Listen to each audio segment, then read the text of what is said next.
Welcome back, U8NC Youth Academy coaches, to our spring series here in 2019 for our training session overview. My name is Eric Redder. I'm the Assistant Technical Director here with the Youth Academy with North Carolina Youth Soccer.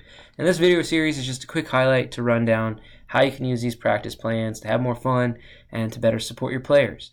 So the thing that we're going to think about when we watch our games at the weekend is going to be the moment in the game that we want to work on for the next practice.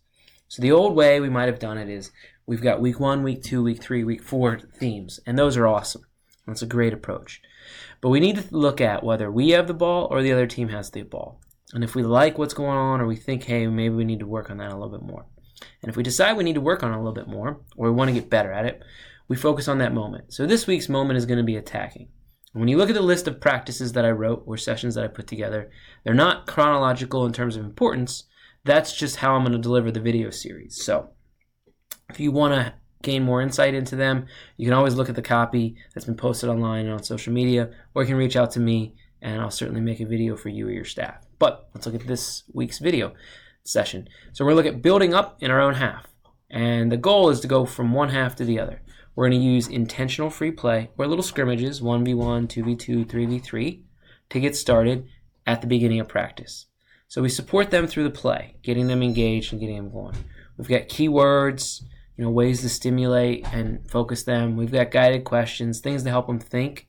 Maybe we want answers from them, maybe we don't, but it's going to get them thinking about the problems that they're going to solve later or the challenges from this practice. And then we move into the main activity or our core activity. And so we've just got a 3v2 right here with a big end zone that players can dribble into.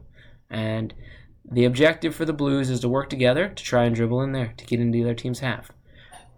Red has to have a job too if they get the ball, and that's to win it and go into this end zone. So we're working with Blues, and we're trying to give them keywords, guided questions, and answers again for how we can help them improve building up in their own half. Now, if we feel like this is too easy or too hard, we've got the 5 elements at the bottom of the page, and there's a separate video on what those are and how to use them. But the 5 elements will tell us to make it easier or harder. So let's just say we want to make it easier or less challenging. We've gone now to a 3v1.